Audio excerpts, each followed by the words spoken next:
आइए दोस्तों, आज बाबा भीमराव का जन्मदिन है। आज के दिन इनका जन्म हुआ था।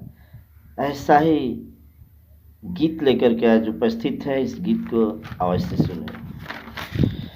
हर भीमरावली हाल जनमवा हो भैया, आज के दिनवा भीमरावली हाल जनमवा हो भैया, आज के दिनवा, आज के दिनवा हो, आज के दिनवा भीमरावली हाल जनमवा हो भैया, आज के दिन